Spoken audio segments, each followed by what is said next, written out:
Welcome to the Virtual CPA Success Show, where we're 100% focused on helping service-based businesses achieve success. Are you a business owner interested in learning how to scale your business? Has your business reached over $1 million in annual revenue? Then this podcast is for you. Hello and welcome to today's podcast. Both Adam and I are very excited about today's guest, Bill Sherman from Thought Leadership Leverage, and he's here to talk to us about his company and what they do and how they can help your business out. So, Bill, I'd love for you to talk a little bit about your company, and then we'll take it from there. Hey, Jamie and Adam, it's good to be here. So, I'm in the world of thought leadership.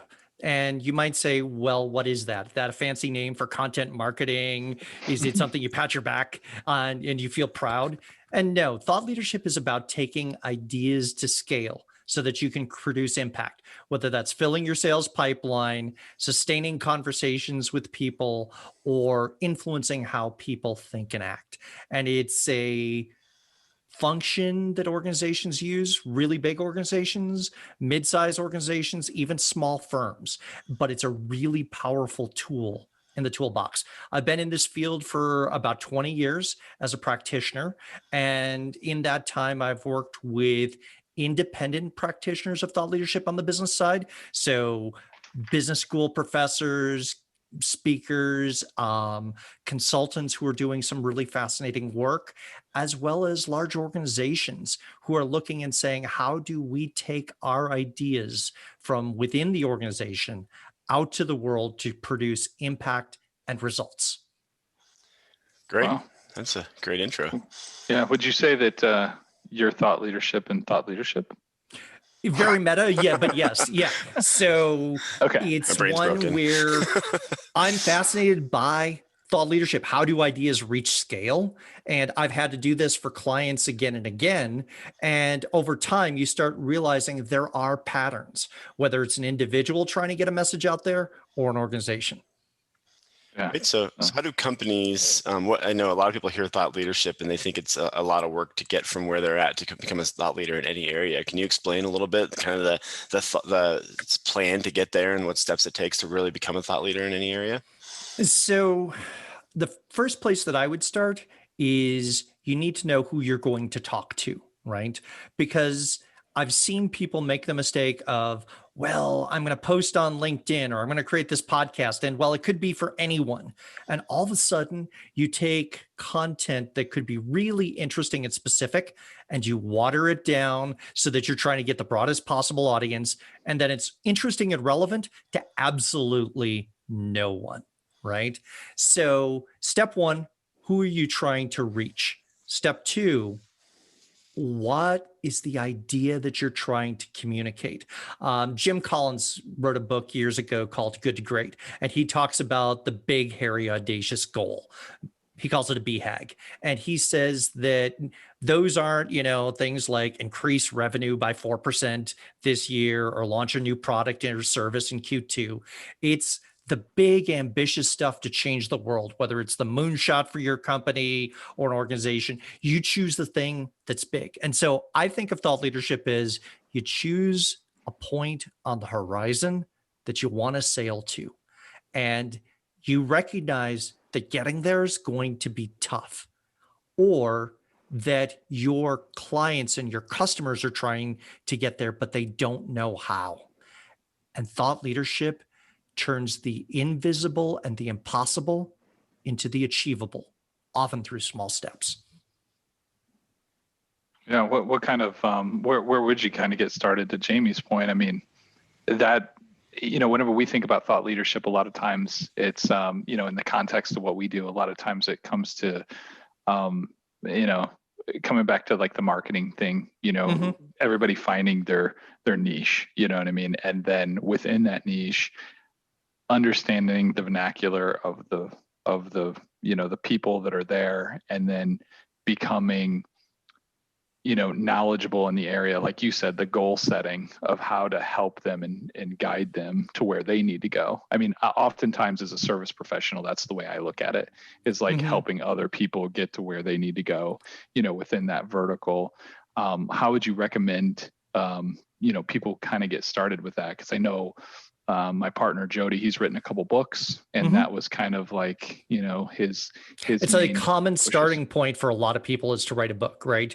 And so my first recommendation would be to start putting ideas out there.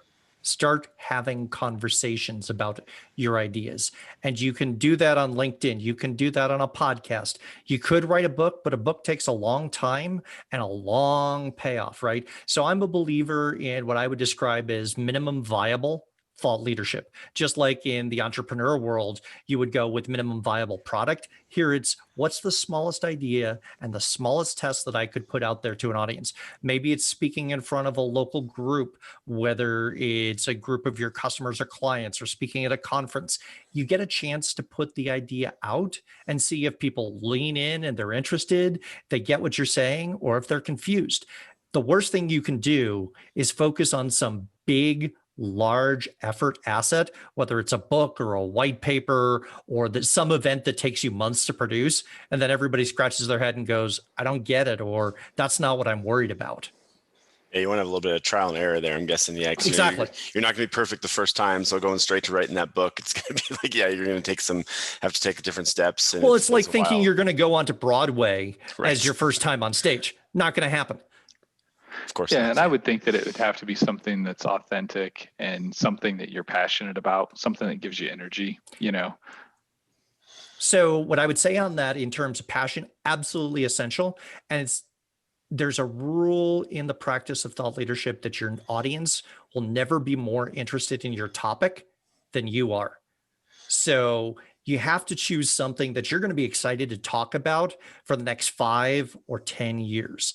And often you'll be talking about the things which are the introductory 101 basics. And you'll be talking about those things over and over again. And they're going to feel like big ahas to your audience. And you'll be like, man, there's this really cool corner thing that I'm thinking about. And it's really neat. And if you pull that shiny idea out and you lead with that, everybody glazes over and they get confused. So you have to be willing to meet your audience where they're at with enthusiasm and passion about the topic.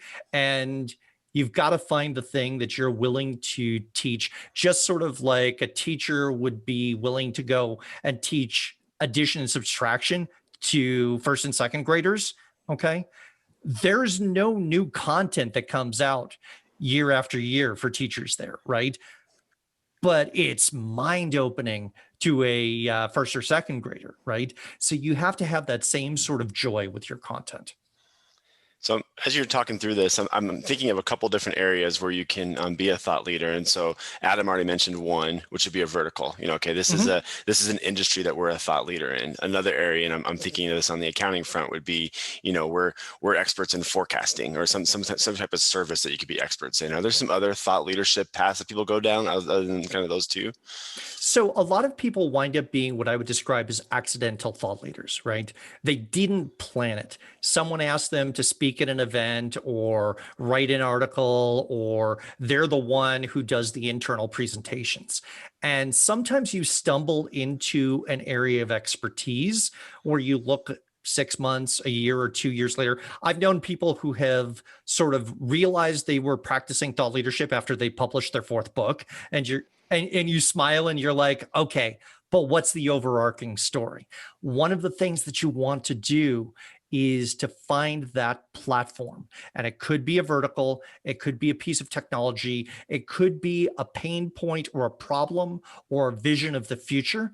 The way that I define thought leadership is you're peering around the corner into the future. You're looking for risks and opportunities. And if you just stop there, you're a futurist, and that's cool and all, but it doesn't help anybody, right? So you've got to figure out what's important from that possible future, figure out who's going to care about it, and bring that information back to someone today and say, here's what's important, and here's what you need to do. Baby steps, right? And so that ability is based on trust. And so you may be an expert in a domain that may be a technical domain, or it could be something broader, such as leadership. I've seen plenty of people who are experts in soft skills, for example, communications. That makes a lot of sense. Oh, yeah, that's great. So how does, obviously checking out the website here, the thoughtleadershipleverage.com, how is it that you help folks kind of work through this? From my perspective, the place that it starts is with strategy, right? You either are going into this and you recognize, hey, we're going to use thought leadership either to generate a competitive advantage, to sustain conversations with clients that may or may not be in a buying mode. Some organizations use thought leadership when they want to have a conversation where they can't sell. And that could be with policymakers, or that could be with media. And you're not selling them, but you're selling them on an idea, which is a slight nuance there, right? So the first place you start is with strategy. Who are you trying to reach? What are you trying to achieve? What resources do you already have available? And what skills or gaps do you need to fill? And often what we find when we sit down with strategy is a lot of people who practice thought leadership have strengths in some areas, and rather than try to backfill, you find ways to amplify what's already a strength. So a lot of thought leadership practitioners who are technical experts are not marketers. They are not salespeople. And if you tell them, okay, you're going to go out and sell your idea, they get a little bit of hives. So instead, what you say is, okay, why don't you use thought leadership? You like thinking about these topics, interview people for an article. And those people happen to be prospects for what you're trying to sell, and combine thought leadership and co-creation with marketing and sales, for example. Okay. So you figure out a strategy. And one of the things is that when it comes to thought leadership, I've worked with hundreds of thought leadership practitioners and organizations. There is no one size fits all, one road for everybody.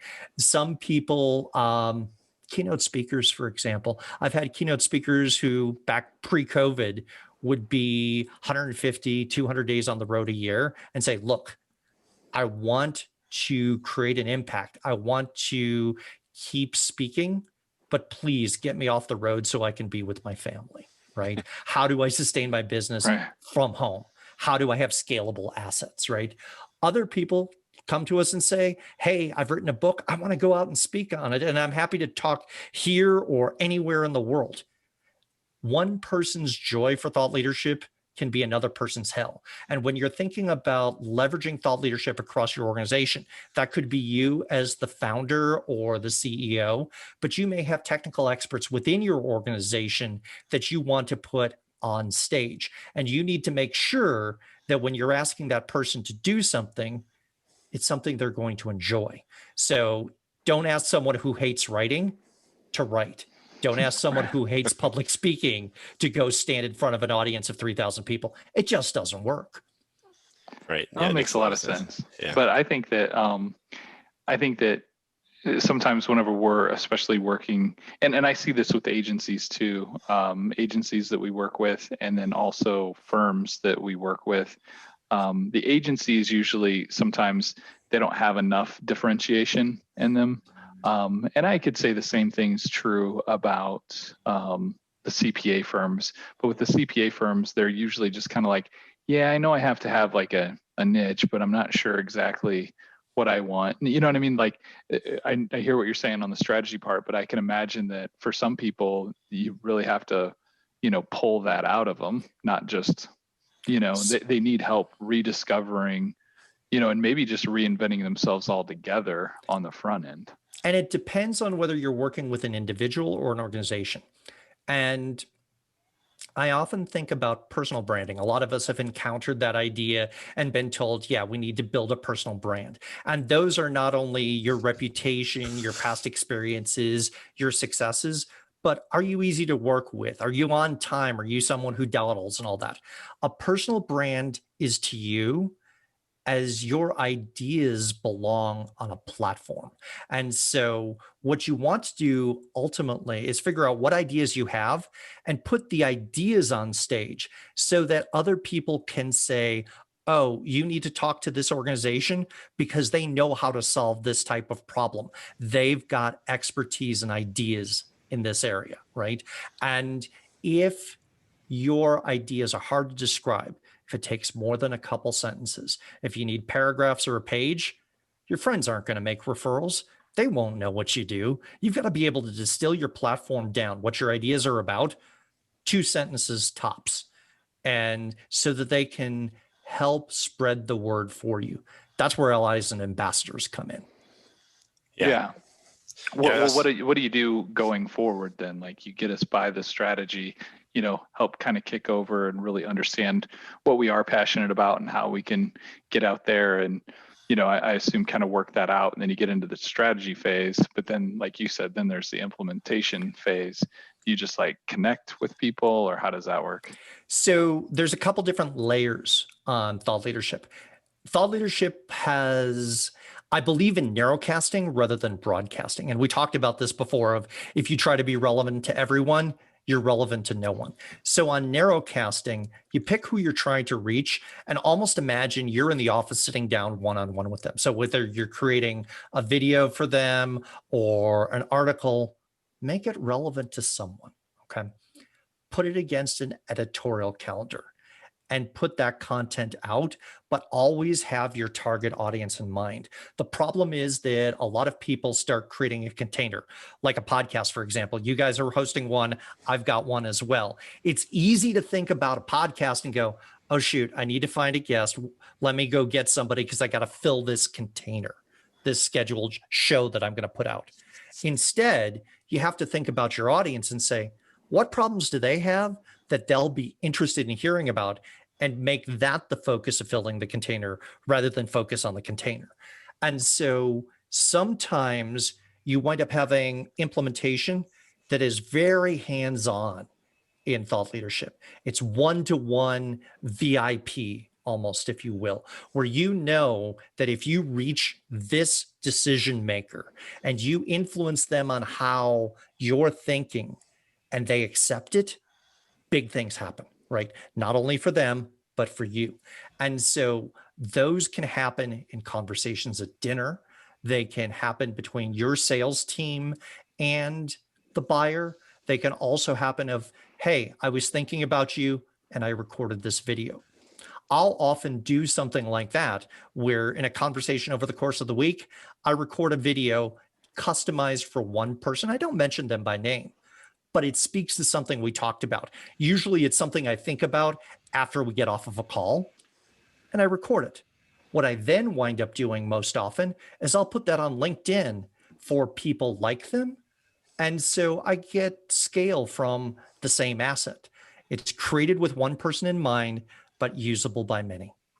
So when you mentioned earlier, kind of the allies and advocates, it sounds like, there's 2 tiers to that. There's the ones you already have, right? Those are the people you've already worked with. And then I think it sounds like your next step is to go create some more, right? So you already have 3 or 4 that you've worked with in the past, and then just one by one, try to create them. And then, it's going to just grow from there, because you're going to have that one relationship that's going to go to 3 or 4 because they talk to people about you, and it's just going to grow from that. Is that what you're saying here? Absolutely. Thought leadership leans almost on strategic account planning. There are groups and individuals that if they understand your thinking and they understand the ideas you bring to the table, good things will happen, right? And rather than just leave that to chance and abstract and someone sees what you put out into the world, how are you going to get those ideas in front of them? They may be current contacts that you already have, people that know and love you. Maybe you worked with them in the past as clients or colleagues at a former job or whatever. That's great. You can go to them and they know and they'll listen. But you also have aspirational folks, people that you know that if you could get this idea in front of them, you'd be invited to bid on a project, or you'd get an opportunity or have an advantage with the competition. And that's where you dream big. And then you start saying, well, how do I get to them? Who in my network already knows people like them? Allies open doors, ambassadors speak on your behalf. And sometimes you're interested in creating a movement, and sometimes you're just trying to get to that one person that can transform your business and open up a new account stream, right? I think a lot of people listening to this too are probably thinking, wow, this is a lot easier than it sounds. Because I think a lot of people, when they think about this topic, they're like, oh, I have to go up and speak in front of people, or I have to write a book. And you're saying the one-on-one conversations are key. And I think a lot of people might hear them, like, okay, I can handle a couple one-on-one conversations, because to be honest, if you blow one of those, you're always going to have another one. Even if one doesn't go well, you can use it as a practice and keep doing it till you get it refined and get it really well. Absolutely. And I want to jump on that, Jamie, because you hit on one of the things of thought leadership, which is absolutely essential. Whether it's a conversation in a one-on-one or you post something on LinkedIn, there's an old saying that the newspaper is the first draft of history. Now, I don't know how many people are buying newspapers in print anymore, but I think of LinkedIn or a conversation as a first draft of thought leadership, right? And whether you're on a phone or in a meeting, what I always do is I keep a notebook with me and a Post-it pad. One of the two is always by me. And there's a small part of my head that is listening to the stories I tell, the data, the examples, the metaphors. How am I making this idea visible and accessible to the person I'm talking about? And I listen for what worked or what didn't. And after that conversation, I make a note, because if I don't learn the lesson in conversation, I'm going to be reinventing fire every time, right? I'm going to be trying to find a new metaphor, a new way to explain it. I'm not going to go, oh, that one works really well with this type of audience. I'm building my library of stories. Thought leadership is storytelling. Yeah. Yeah. So as you're saying that, I'm actually thinking of our CFOs, and how they have those conversations. And I think it's when we hire a new CFO, sometimes it's very complicated to get them up and running. And the reason is because it takes you a while to build those stories, right? It takes you a while to build those stories of, okay, when I'm in a financial statement meeting and I'm trying to explain whatever concept, yeah, I can just explain it technically, which accountants are really good at, but how can I explain it so it makes sense for them? What business examples can I use so it makes sense for them? And then you can see, obviously we've seen CFOs with a lot of different experience. We've seen them with, working at Summit for 6 months. We've seen them working at Summit for 5 years. And it's fun to watch that, they have those stories, they have those things they can lean back on. Like, okay, I can explain this concept because I've done it 1,000 times, and I have 4 or 5 different stories I can pull out because I've explained that so many times. And I can choose which story I use based on my audience, right? Is the person I'm speaking to someone who's going to lean into a sports metaphor, or are they going to go glassy-eyed when I pull out a sports metaphor, right? And there's both types of audiences. You need to be prepared and consciously choose the stories you tell. Because if you're a wind-up doll that always tells the same stories, you're going to blow right past your audience. Yeah. I think the biggest thing there is body language too. Like, I can tell you, like, if you were to mention, and Adam knows this, if you were to mention basketball, you could see me like lean forward, my eyes would light up, and like, okay, I'm going to use a basketball example here. Where if you mentioned like opera, I'd be like, what is this dude talking about? So unfortunately, Jamie's the one that only uses the basketball whenever he's telling the story. I use them all the time. But no, I think it is important to also note, Jamie, you mentioned the CFOs. It doesn't have to necessarily be like the champion of the organization. It doesn't have to be the visionary. Like, thought leadership exists in every role within the organization, and I think that's what's misleading to a lot of people whenever they think about it, because they do think about the person that's the keynote, or they think about the person that wrote the book. But I think it's a great point that you can exhibit that in every role in an organization. So. Well, and on the everyone in the organization, where I'm seeing forward-thinking organizations, the ones that have invested in thought leadership and have been on the journey for a while, instead of just saying thought leadership is the role of the CEO or this one super smart person who knows the recipe for Coca-Cola or the KFC recipe sort of thing, what they're saying is thought leadership is everyone's responsibility. No, not everybody needs to write. Not everyone needs to speak, but it's part of what we do to create a competitive advantage. And you might be asked to create thought leadership. You might be asked to curate it, help elevate a good idea, or help deploy it. Be that salesperson who in a meeting with your buyer talks about something that's coming around the corner and help them think about the future. Yeah, that makes a lot of sense. And I think that, again, a lot of that comes back to hiring too. I know like when we hire, we're always looking for people that are going to bring passion, because you want your whole team to feel as passionate as your CEO does about what you're doing, because it definitely is an impact on your clients and on your customers. So yeah, we're getting close on time here. So I'm going to throw it to both you guys for final thoughts. So Adam, I'll start with you, and then Bill, I'll let you wrap it up. Yeah, I mean, Bill, I think that what you're doing and helping people kind of this discovery is great. I think my final thought is that, in having this conversation, it's a lot easier to get started than what you think. And there is somebody that can, folks like yourself that can kind of help get that initial thought train going. And then once that happens, I think that it's probably just a natural progression, that it starts making a lot more sense. So I guess I would encourage everybody to kind of, reach out and start thinking about that, being more intentional with it, and seeing where it takes them. So where I would leave it is thought leadership 5 to 10 years ago didn't have momentum in the same way behind it. Now it's something where a lot of people are trying to figure out, how do we make this a function in our organization similar to sales, marketing, or accounts payable, right? How does it fit within what we do? And so over the last year, I've been doing interviews with heads of thought leadership, large organizations, small organizations, on our podcast, Leveraging Thought Leadership. And if you want to get a sense of how other organizations, I encourage you to check that out and get a sense of how others are doing it. You can learn a lot from others, so you don't feel like you're the only one who gets it. And if you're interested, come talk to me. I'm happy to talk shop about thought leadership at any point. No, I was checking out your website prior to talking to you, and I would definitely push people there. Thoughtleadershipleverage.com, a lot of tools, a lot of interviews, a lot of videos. And I think people will be motivated after watching that and really have an idea of where to go. So appreciate you coming on this show. Hopefully a lot of people will hop on your website after. I'm going to probably spend a little more time going into it now too after talking to you, but definitely appreciate you joining us, and great show. Yeah, thank you, Jamie and Adam.